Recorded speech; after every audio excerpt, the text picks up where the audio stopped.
समझ नहीं आ रहा अपने सैलरी इंक्रीमेंट का क्या करूं। बेटा इतना क्या सोच रहा है? अपने म्यूचुअल फंड्स के एसआईपी का टॉप अप करा ले। This is the right time. क्या समझ में नहीं आया? बेटा इतना क्या सोच रहा है? अपने म्यूचुअल फंड्स का एसआईपी टॉप अप करा ले। This is the right time. आप समझा?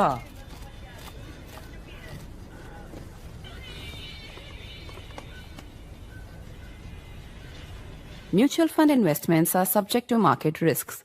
Read all scheme-related documents carefully.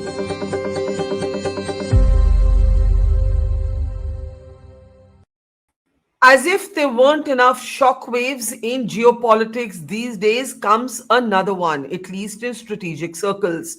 The Trump administration has arrested South Asia expert Mumbai-born Indian-American Ashley Tellis on charges of being linked to China. He's effectively been accused of espionage. The charges against him say that Tellis has been found with classified documents, and at the heart of the controversy are his alleged many meetings with Chinese officials. I'm Barkha, you're with the Mojo Story.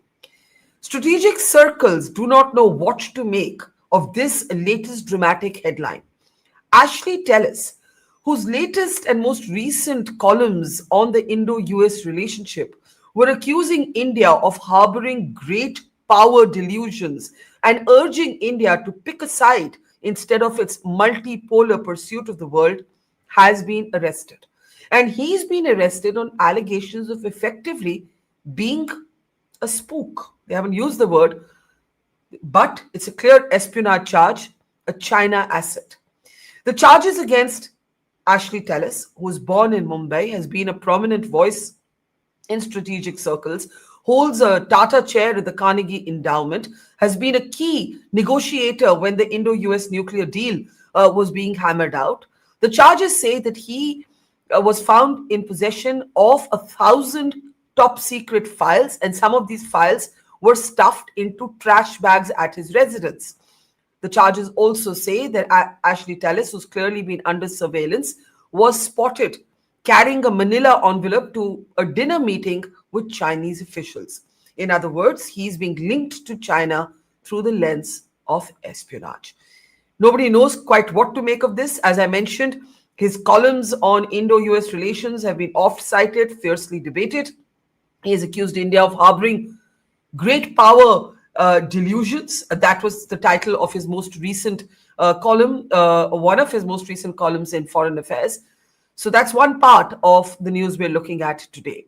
As we zoom out from these developments, there of course remains the larger question of the Indo-US equation, especially after the spectacle that was on display at the Gaza Peace Pact signing, where Trump basically urged the Pakistan Prime Minister Shehbaz Sharif to repeat what Sharif has told him on other occasions. In other words, that Trump should get a Nobel Prize.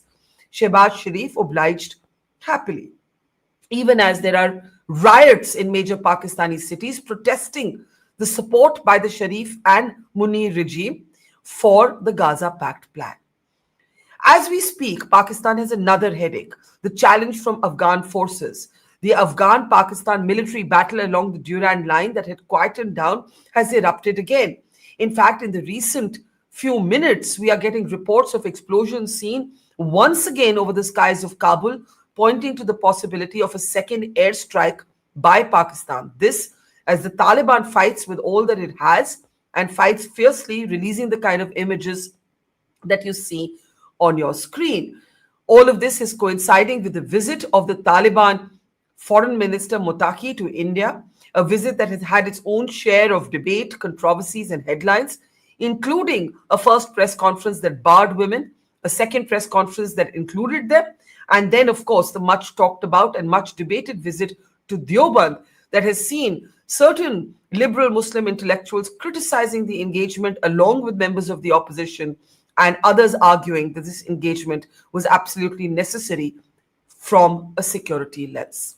Let me introduce two very distinguished voices today as we look at all of these developments, so many that as I was introducing the show, I was thinking, oh my God, what a 24 hours it's been. But that seems to be the kind of perennial news cycle in the age of Trump.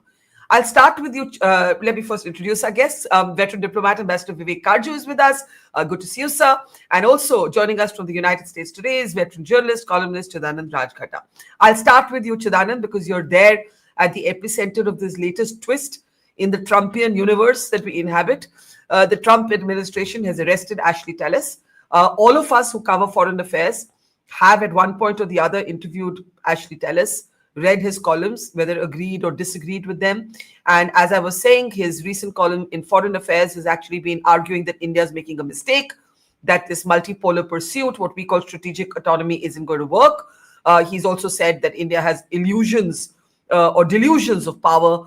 These have been his writings. Those writings will now be looked at in a very different way, Chidanand, given his arrest and given the charges against him for effectively being someone who has been spying for China.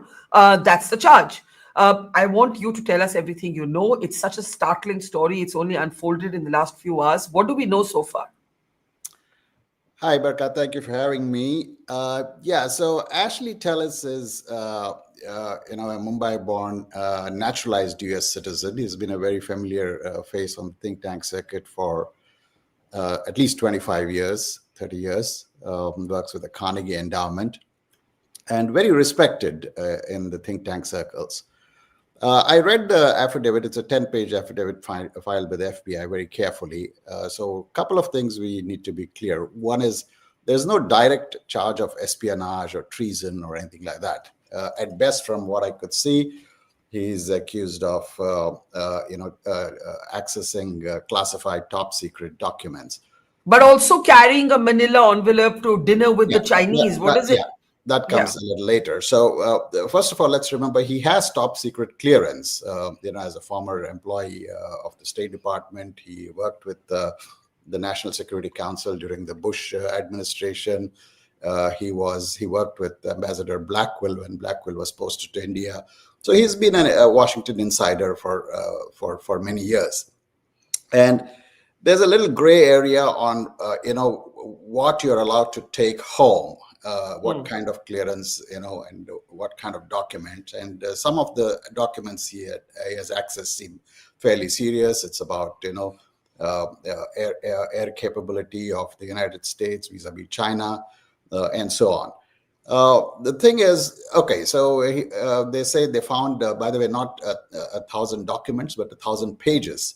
We should correct that. Here and there. And the fact you mentioned in the trash bag suggests to me that it was not important enough that he actually trashed it. The most serious part is where they talk of that it's obvious that he's been under surveillance for some time, and some time going back to the Biden administration, because it talks of his meetings with Chinese officials in 2022 and 23. It cites 4 different instances in restaurants in Virginia and Vienna. That's where he lives. And in one of the charges is that he went in with a manila envelope and he came out without it. And another place it says the Chinese gave him a red gift bag, and so on. I don't know whether all this amounts to espionage or this thing, but the implication is that.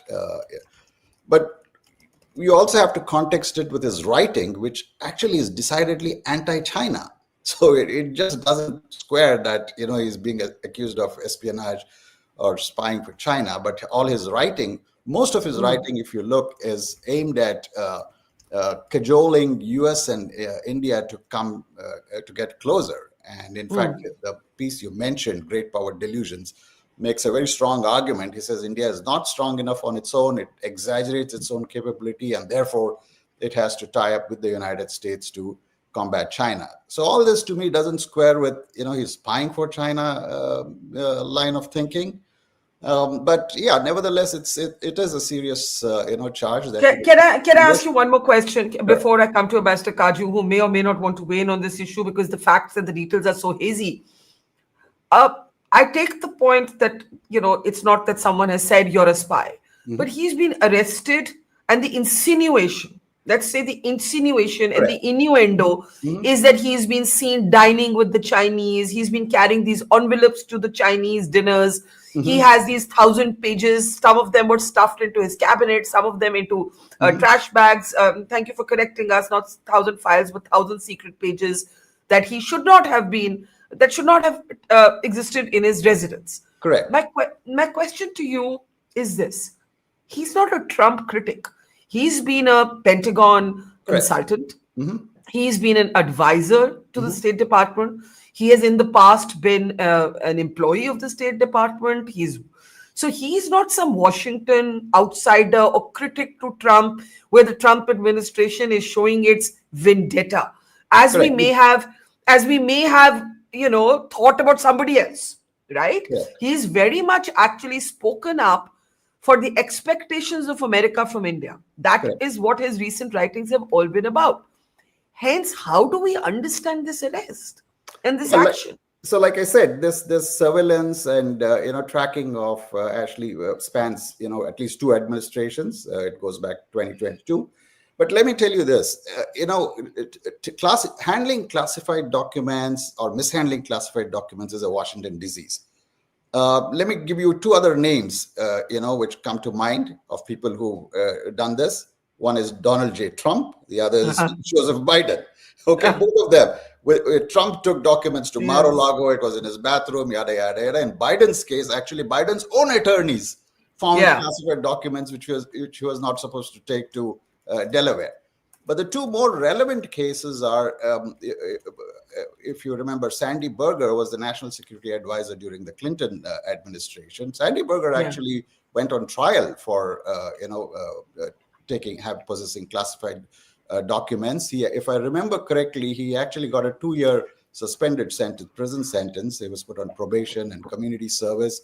He coughed up a $40,000 fine, and his law license was suspended. In another case, I remember General Petraeus actually took classified documents and gave it to a woman who was writing his biography with, and he was having a relationship with her, and he coughed up a $100,000 fine, and I think he lost his security clearance.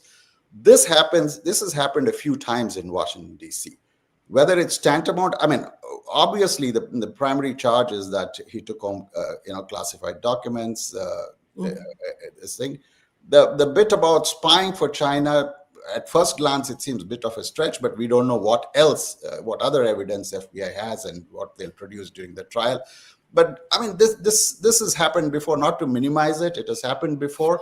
But the point I'm making is spying for China does not square with Ashley's consistent writings, which are aimed at, strengthening. If anything, he's been a big votary of American primacy. And in preserving American primacy, he's gone so far as to offend a lot of Indians, nationalists. Correct. National Indians. Correct. Who Correct. are outraged that how can you say that we are weak? I think you're correct that the word espionage is not used in the release, but the innuendo is all pointing in that direction. Otherwise, why would there be so much detail about carrying manila envelopes to dinners with Chinese officials? Ambassador Kaju, I know you don't want to weigh in till we have more details, but I think you were telling us before the show started that there are historical examples. Public memory is short. We have been in this moment before. If you want to just remind us of that example before we move on to so much else that's happening with the Trump administration. Look, as a former civil servant, and career diplomats are civil servants, I can tell you that one has to take official documents very seriously, and there is, in all governments, there is a laid down procedure of how classified documents are to be handled.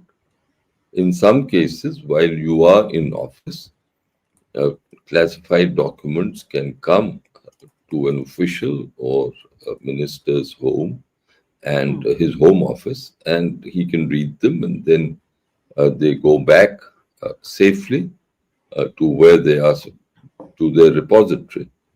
Now, clearly, if Ashley Tellis, who is now a think tanker, and I don't know if he has any direct relationship with an American government institution, had documents which go back to the period when he had this association, then it was simply wrong for him to do so, and he may have been arrested on those charges. Now, as I have never met the man, I've heard of him, I've read his writings, but I'm perhaps one of the few Indian diplomats who've not met him and who know nothing about him, except through his writings.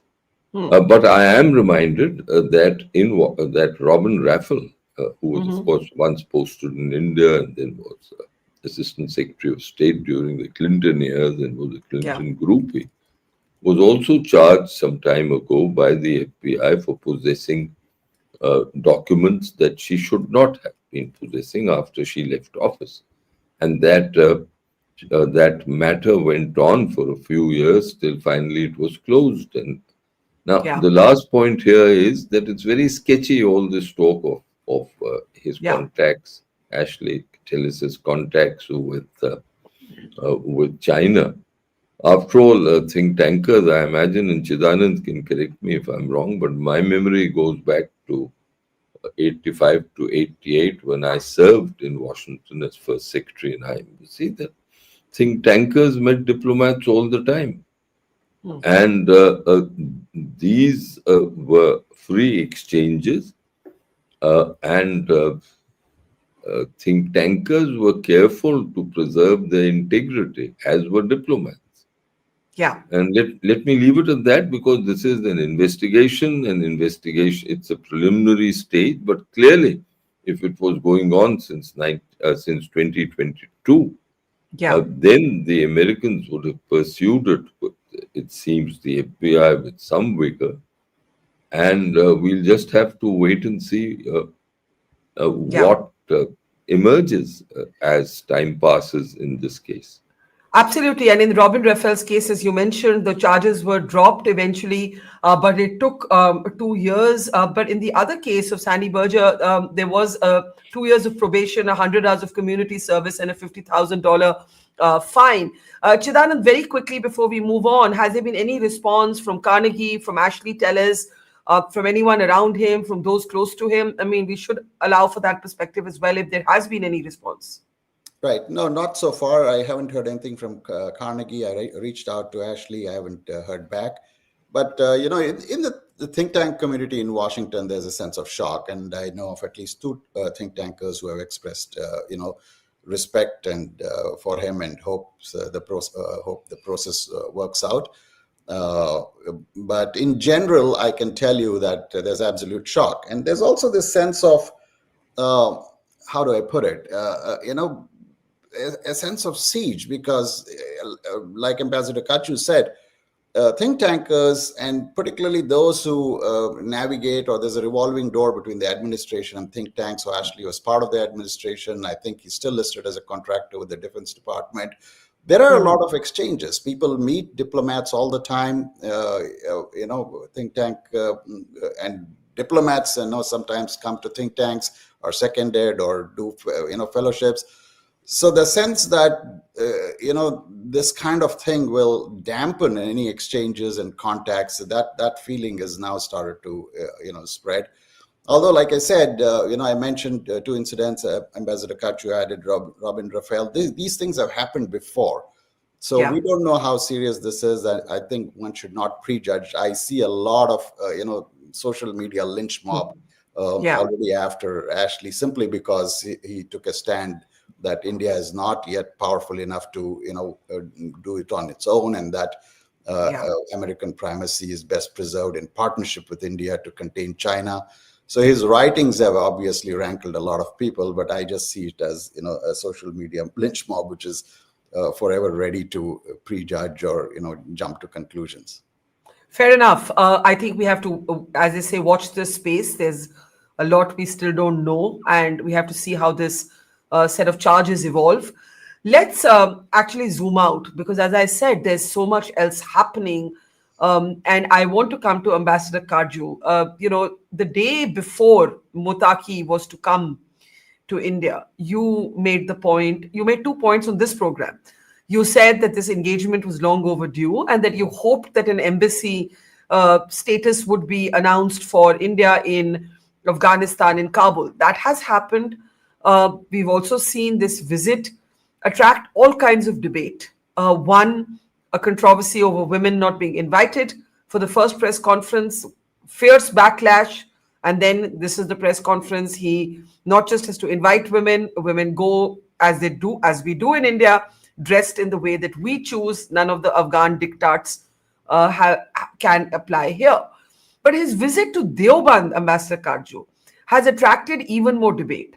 You've had people like Javed Akhtar, Nasiruddin Shah, some members of the opposition saying, what the hell is going on?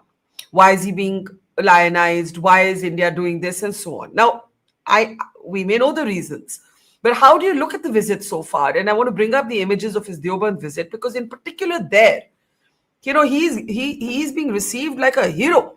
It's a red carpet welcome. It's a sea of people. Can we please show those images? Ambassador Karju, go ahead. Look, we all know that Deoband has had a fair degree of contact with clerics who come from what is now Khyber Pakhtunkhwa and Afghanistan. Deoband started in 1866, and this was till 1947. This free flow continued. Students from there came and studied in the Deoband seminary, and there was a Deobandi Tariqa or Deobandi brand of the faith. And they went back to the areas, and some of them set up these seminaries there, which followed Deoband's scholastic traditions. Now, after 1947, these contacts got interrupted, and meanwhile, and from Afghanistan, those students still came to Deoband, but the seminaries that got prominence, especially once the Afghan jihad began against the Soviets, were the seminaries that styled themselves Deobandi, but which were on the frontier areas in Pakistan, and one or two of them were in Karachi. Now, these seminaries' contacts with Deoband were, I think, limited. And meanwhile, they also started getting influenced by Islamism, which came from, say, among others, the Muslim Brotherhood. One interesting point that I may mention is that if you see the literature of relating to Afghanistan of the 1960s, there was a group of Afghans who went to the Al-Azhar University to study Islam, and some of them came back and taught at the Kabul University, and two persons who come to mind who became prominent leaders in the jihad. One was Ustad Sayyaf, and the other was President Rabbani himself. They were both scholars. So they brought a certain different tradition. One can call it a more activist Islamist tradition. And the difference is that they became involved in Islamic politics. But did you see this visit to Deoband as an example, as some have alleged, of lionizing him, of, there are many who have expressed great discomfort at this sort of the profile of this engagement? No, I for one have a different take on it. I think it's still early days, so I really think we'll have to watch how what it shows.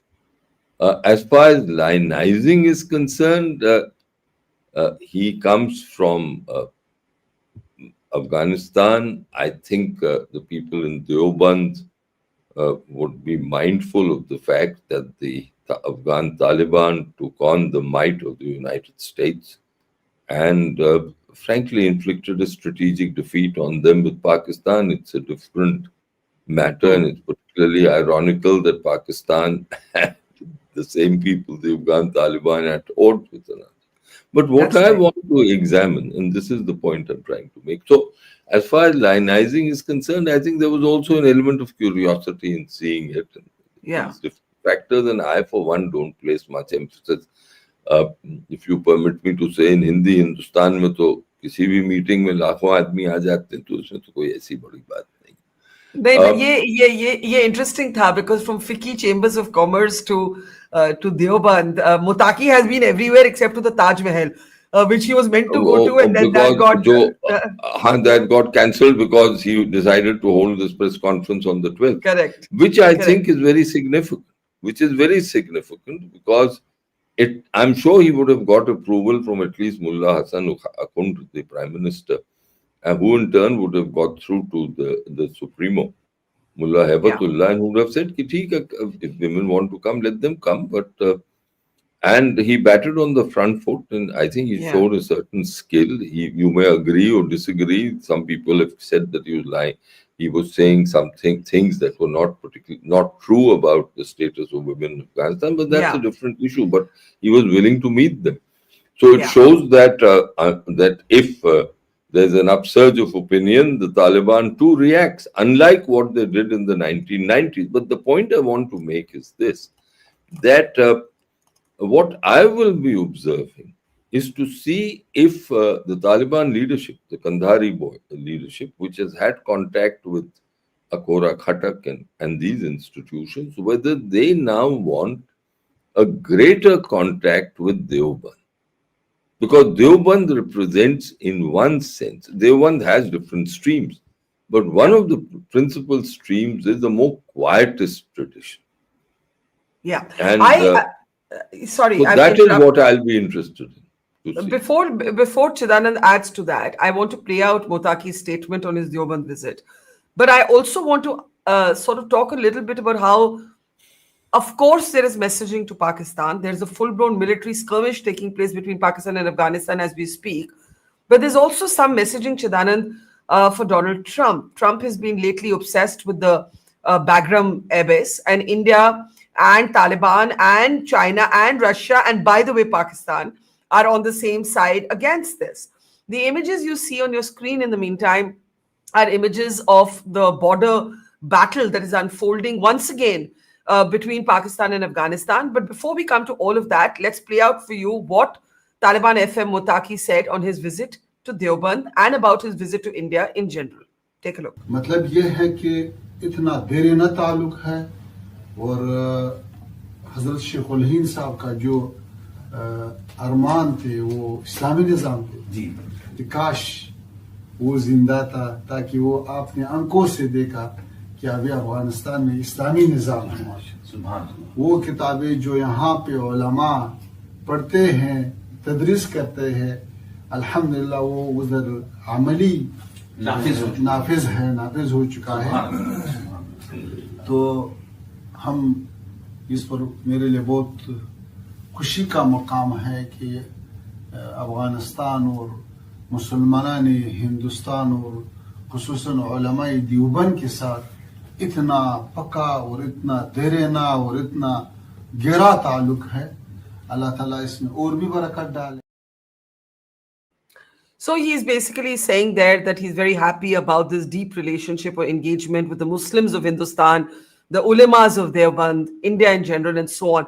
Chidanand, I mean, the point is some of this visit has got dwarfed by Trump's Gaza peace pact, but sooner or later, the world in the West is going to catch up with this and sort of have things to say about it. How is it playing out there, especially given Trump's kind of obsessive interest in the Bagram airbase? Yeah, I mean, Barkha, I'm temperamentally allergic to all things clergic. So whether it's, Muslims or Hindus or Jews or Christians, messing around with, fundamentalists, it just doesn't make sense to me. I can understand the principle, Delhi is using right now that are... I mean, this is clearly a security choice. It's not an ideological choice. Yeah, but remember, we also preached about, you have snakes in your backyard, it will eventually bite you, right? That principle should apply evenly, right? I'm old enough to remember that the Taliban were actually guests of the State Department in 1997, before even 9/11. And at that time, the argument was, we need deals with them to explore their mineral wealth, oil or something. They went to Houston to meet officials from UNOCAL. So at various times, both the US itself has sort of engaged with the Taliban a long time ago, and now we seem to be doing that on the same principle. And does it make you uncomfortable? It does, and I can see the principle here. I'm ready to embrace the Afghan cricket team, okay, but not the Taliban. But I can see the principle here, and in fact, President Trump's interest in Bagram, the sense I'm getting and what I'm hearing is also has to deal with accessing the mineral wealth in the region. Remember, the mineral wealth that the United States now wants to get out of Pakistan can't be done without having Afghanistan on board, because a lot of it is in the border areas, a lot of it is in Afghanistan itself. So the U.S. has its eye on mineral wealth, particularly to extract rare earths in that region. So I can see that, Bagram Air Base, a renewed interest in Bagram Air Base, also because of China. And Trump has been fairly transparent that Bagram, the air base is fairly close to Chinese nuclear assets. So I can understand that, there is geopolitical interest. Afghanistan is, of strategic importance to many countries, both vis-a-vis China and vis-a-vis Pakistan.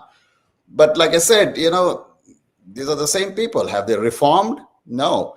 And in 1997, I remember Margaret Albright, who was then the Secretary of State, actually changed after she heard about the Taliban, whipping women in the stadiums in Kabul. That's what turned the tide, when there were reports and photographs of women being, handed out whipping in stadiums. And my sense is, I don't know if you're convinced that they have had a change of heart just because they had a separate press conference for women journalists. But for them, no, I don't think anyone thinks that. I think it's just about whether you believe diplomacy can be ideological, basis shared values anymore, or it has to be each man or woman for themselves. And I think we have understood the hard way that it's probably the last. Right. I don't know. But Ambassador Karju will respond to your misgivings. But you complete your point. And the current Afghan government has to be held to a high standard, that they need to know that they can't engage with the rest of the world, whether it's US or India, by, practicing the same thing. I can understand, they have their way of life, which is, in the opinion of many, very medieval. But at the same time, we just can't engage, on the same terms that they have been practicing for many years. So I want a quick response from Ambassador Karju to this. The fact is that, ideologically, I think, as a woman in particular, it's very difficult to sort of legitimize this engagement. But if I think with my other hat on, which is a student of geopolitics, what are the options? Look what's happening with Pakistan being courted by both Trump and China. This is an important, big strategic move. And both of these feelings can coexist. As you can feel uncomfortable, but I also feel uncomfortable with the Saudis when they didn't allow women to drive, or the Iranians when they send out their morality police to make sure that women are covered from head to toe. So I think, Ambassador Karju, do respond to Chidanand that when he says that, look, we've taken the position that eventually snakes in your backyard will come to bite you. I know that diplomats and strategic thinkers have said that the Taliban directly poses no threat to India in the way that Pakistani terror groups do. But have we forgotten, for example, the Haqqani network? Have we forgotten that the Taliban isn't necessarily one united, cohesive Taliban? When Kabul fell, the ISI chief was the first person on the spot. Right now, they're at war, but there have been linkages as well. So do respond to Chidanand's misgivings expressed by people like Javed Akhtar, sections of the political opposition. And I think if you generally ask the lay woman on the street of India, should you engage, they'll all say no, because they'll be thinking from a different lens. Go ahead, sir. Ambassador. Look, I entirely disapprove of any kind of treatment of women which gives them a lesser status than men. That is a given. I think it's part of our upbringing. It's also a part of our constitutional values. Yeah. But I'm mindful of the fact that somehow this great irateness against Islamic or Islamist conservatism and in Islamist bigotry against women, misogyny, Yeah. is far greater when it comes to the less affluent states or people who don't dress, Islamists who don't dress in natty suits, than it is with those who are affluent. I have never heard anyone say in Washington, those who rail against the Taliban, I have never heard anyone in India who rail against the Taliban say that Wahhabism and Salafism, as it is practiced in many parts of the Arab Peninsula, is abhorrent, and that these governments should be shunned and sent beyond the pale of humanity. I find that the Khashoggi incident is forgotten now. Even the Washington Post doesn't write about it anymore. Isn't that hypocrisy? I see your point. I don't think people are going to make a point about Dubai or Abu Dhabi or Riyadh or Abu Dhabi. No. Hear me out. Abu Dhabi is the only state which has shown a remarkable change against Mohammed bin Zayed. I don't know how deep it is. I don't know how long it will sustain. I've served in Abu Dhabi. I was there between 1979 and 82.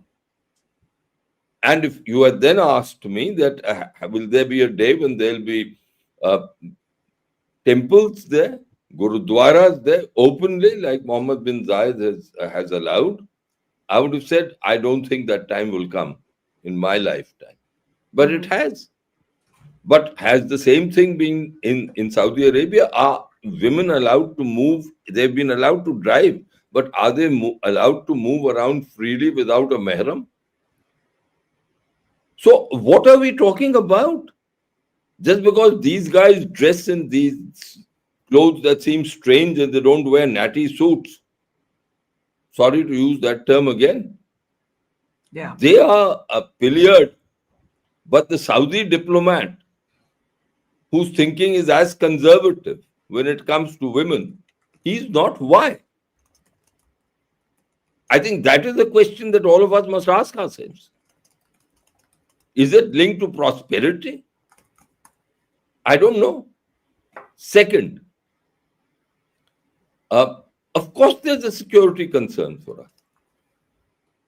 This is not nurturing, we are not nurturing Taliban or stationing the Taliban in our backyard.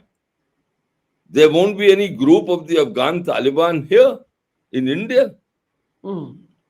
I think the analogy of snakes in the backyard doesn't apply to us. We don't have any Salafi groups or Wahhabi groups or Deobandi groups who use terror, who use and leave alone the state having any connections with them.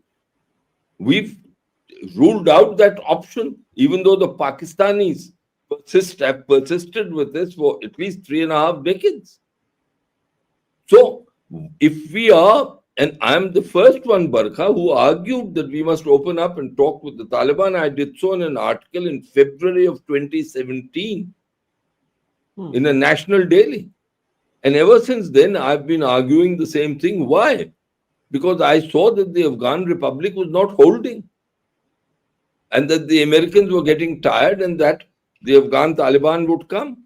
And I was also certain, one last point, I was also certain that, and I think I said it on your show too, that there will be I was worried about that interregnum of a couple of years at most. And after, between, when the Taliban may be doing somewhat what Pakistan wants, but that after that they'll go their separate ways. And that's what you've seen. So the thing here is that what does this actually mean?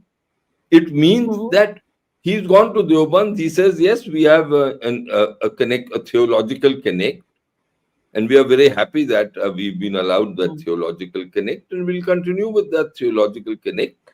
we'll have to monitor whether that theological connect continues and Yeah. whether that theological connect harms India. If it starts harming India, we'll stop it. And we should stop it. I think this is the column you wrote with the new great game. India must engage with the Taliban and Kabul. Since then, you also. I've also written a couple of other pieces, but I've argued that we have to we have to be in touch with them, like we've been in touch with anyone who's effectively ruled. Okay, I think we've seen two very passionately argue different views. Chidanand, I want to move on to what's happening between Pakistan and Afghanistan at the border, but I'll allow you a quick response there. Chidanand? With Ambassador that we should talk to Taliban. All I said was we need to hold them to a high standard. And in this instance, for instance, I'm glad we did not allow them to get away with addressing a male-only press conference and, literally force them to have another one where women journalists. So that was my argument. And in the broader sense, I said I'm allergic to all things clergic. It's not just Taliban or Islam. I think, fundamentalists in every religion, should, be held to a high standards to reform. Okay. I think I see the point that both of you are making. I want to actually sort of enlarge the scope of this conversation now to what's happening between Pakistan and Taliban. It is quite dramatic. In the moment since we started this program, we have had news of explosions over the Kabul skyline. If we could please bring up those images now. There is some sense, we are waiting for more details, that there could be a second airstrike by Pakistan over Kabul. Remember, the first one happened as Muttaqi, the Taliban foreign minister, touched down in Delhi. The Taliban is also not backing away. It is doing press conference after press conference. Here you can see those images. Heavy explosions are rocking Kabul. Is this now? If somebody could confirm, is this today's footage? I need confirmation. Okay, yeah. Okay, it is today's footage. These are the images coming out of Kabul. These are not the first airstrike. So clearly there has been some sort of attack from Pakistan in Kabul. Muttaqi is still here. The Durand line has not been recognized by the Afghans, and they are today crossing over, they're saying, into what Pakistan says is its territory. Trump has also commented on this, saying, I stopped 8 wars, but now I believe the Pakistanis and the Afghans are going for each other, so now they also need me. Yeah. Oh my God. We do also need to talk about Trump's comments at this Gaza's peace pact, but let's talk about this. Ambassador Kaju, ye kya ho raha hai? This is very significant and interesting, what's happening between the Afghans and the Pakistanis. Look, I think both of them traditionally have had, that means Afghanistan and Pakistan traditionally, except for short periods, there's been great bitterness and hostility between them. Let's look at the history beginning with the establishment of Pakistan. Why do we forget that the Afghans, in that stage, there was Zahir Shah ruling Afghanistan, opposed the entry of Pakistan to the United Nations. I think, if I'm not mistaken, it was the only country which said. Why? Because the Afghans wanted the British to undo the Durand Line agreement. They said that was with the British, and that now that the British were leaving, they should give it up. And their claim has always been to all the Pashtun territories which the Durand Line effectively took away from them. Yeah. And they believe that the true border of Afghanistan lies on the Indus. And the fact is that the Pashtun is very different from those who inhabit the south and east banks of the Indus River. So this is an old story. It's being repeated. Now, what is dramatic about this is that the Pakistanis feel, and I think their foreign minister used this, or their defense minister, Khwaja Asif, used the word in the Pakistan National Assembly, that ye ahsan faramosh. I should just say we've just got official word that it's not These are not, don't worry, this is an oil tanker that has exploded. So there's a lot of confusion.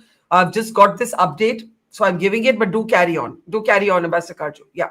So they have said that they are Ahsan Faramosh. That was what I think Khwaja Asif said. And on their part, you see, they have maintained that the Taliban, like all Afghan governments, or all Afghans who've been in power in Kabul, have said that we will not be controlled by any other power as far as our foreign policy or our internal policies are concerned. The Pakistani desire has always been to control Kabul, especially with respect to its India policy. And there are other aspects here.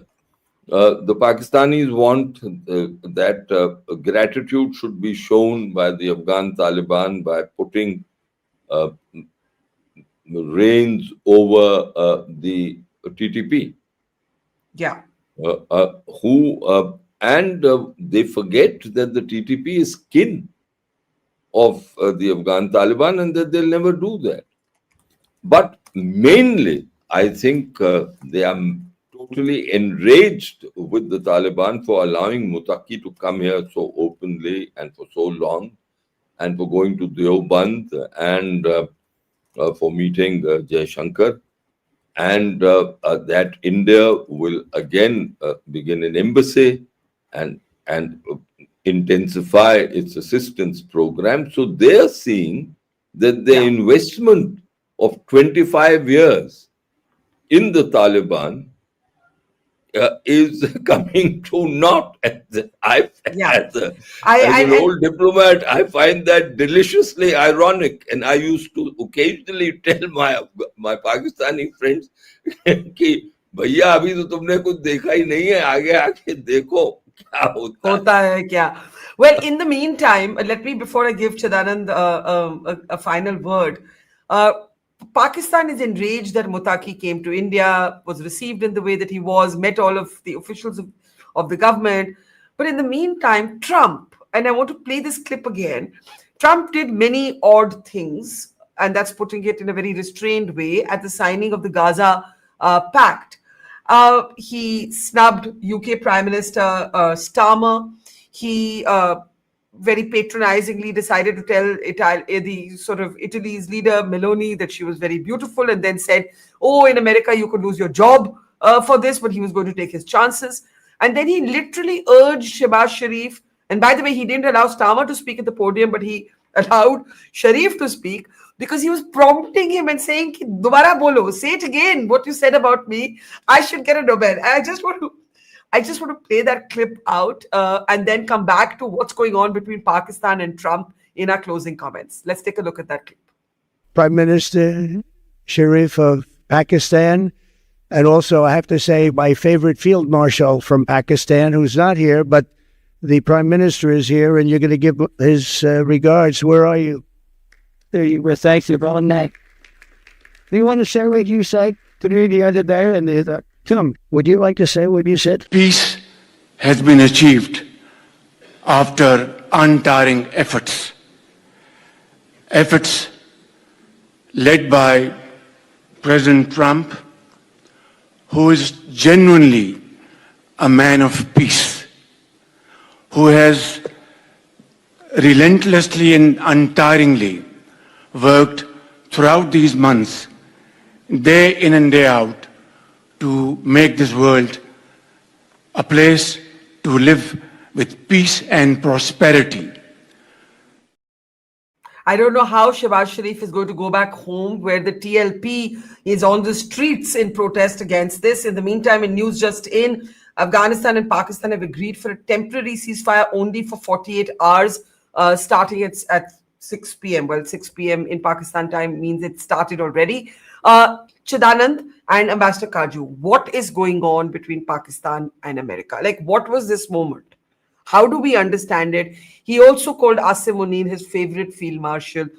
He did not allow Keir Starmer, who came up very tentatively to the podium. He said about Starmer, oh, these people are here at 20 minutes notice. This is his closest ally, America's closest ally. He did not allow Starmer to speak. He virtually nudged and dictated to Sharif what he should say. What is going on? Really, what is in Washington? What's the word on Pakistan? Chidanand. Why should anything President Trump does surprise us anymore? That's him.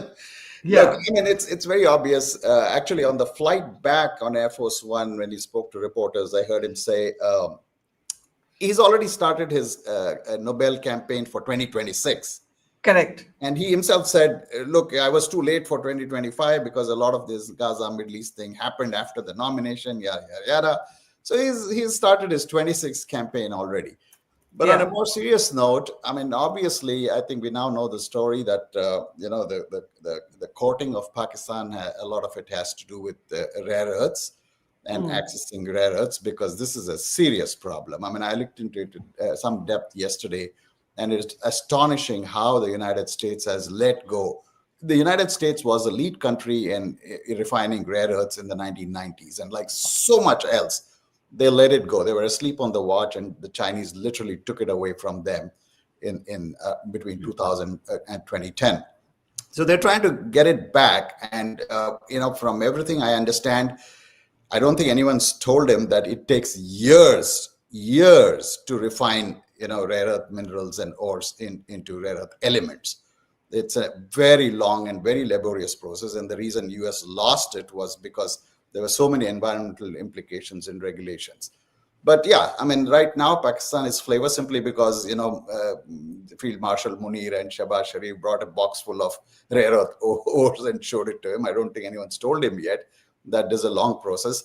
I'm told that now that the US is going to start, or has already started, a very speedy campaign like they did with the COVID Operation Warp Speed, to get back this, lead they had in rare earths, or at least self-sufficiency in rare earth elements. But that's going to take at least anywhere from 2 to 5 years, even if they do it at warp speed. For the next 2 to 5 years, expect Pakistan to be, the flavor in Washington, because that is number one priority right now. The Chinese have already laid down the line that their export of rare earth elements is going to be very, very stringent. And that affects not just, EVs and stuff. The F-35, the latest fighter jet, for instance, uses a lot of rare earth element-based heavy magnets. It's there in missiles, in aircraft carriers, in all aspects of U.S. defense. And I think this has come as a shock to the United States that they ceded, this technology and the lead that they had to China so easily. And literally China, I mean, has been on a stealth mode for almost, 25 years. And they've completely monopolized, start to finish, the refining of rare earth elements. And that's come as a very big shock to the US. So Ambassador Karju, Sergio Gore made a very unusual, I don't know if Chidanand also wants to add to that, very unusual visit. He wasn't here to present his credentials, but he met with the Prime Minister, he met with the Foreign Minister. He is going to be the envoy for all of South and Central Asia. Chidanand says, expect Pakistan to be the flavor of the American season for some time.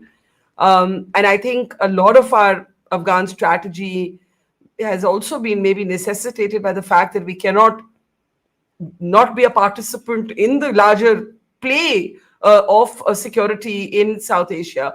How concerned are you in the manner in which Trump praised Asim Munir from the podium at a Gaza Pact signing?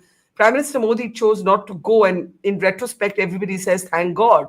But the closing word to you on this Pakistan-Trump love fest.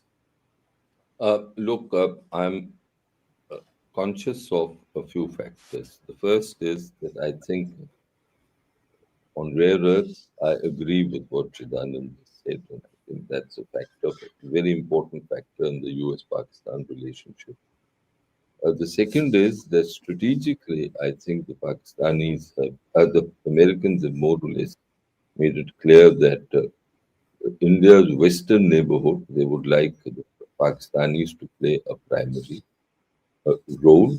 And that is, hence, it is very important for us to consolidate ourselves in Afghanistan, and that process is on. It won't be an easy process, but I think we've got to do that. But the two other factors which are significant. First, one of these is, I think, if you note what Shehbaz kept stressing was that Trump saved millions of lives in South Asia. Now, what was he saying? He was really saying that I mean, I thought he was saying that there could have been a nuclear war and he prevented that war.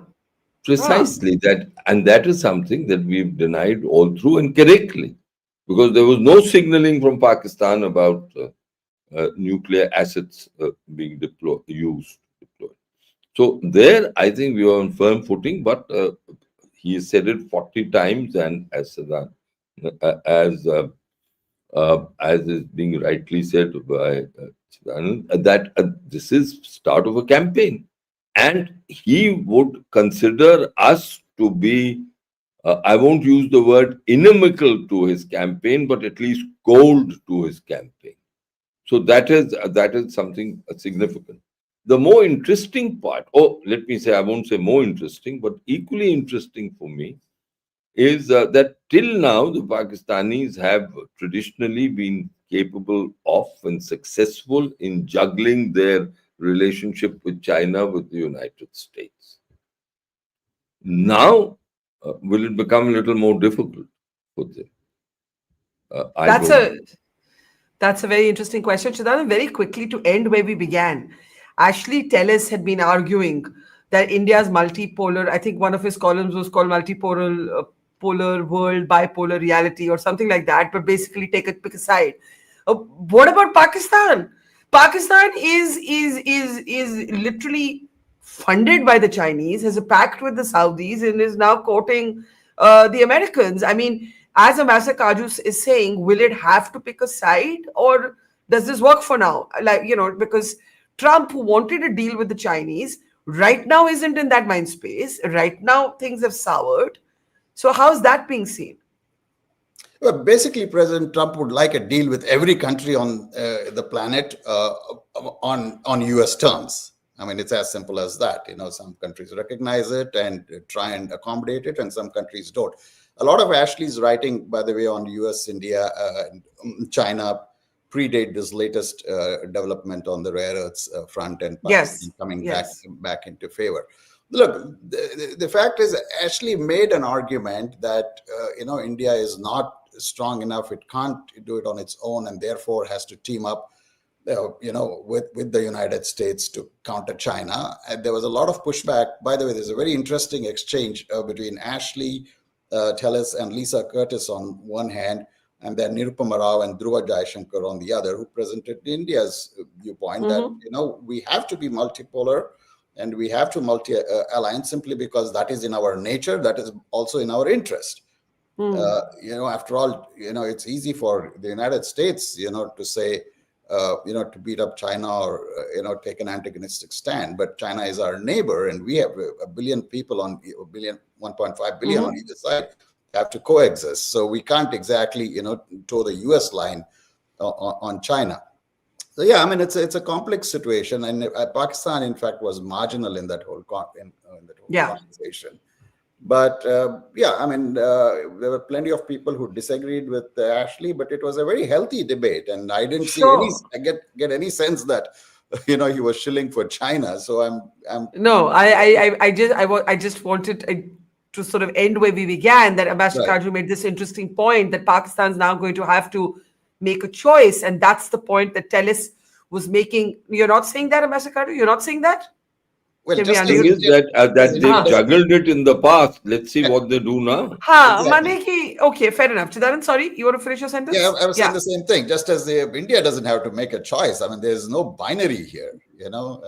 This is a multipolar world. We are starting to recognize that. There's only one country which believes that it can still be a unipolar world, and we'll see.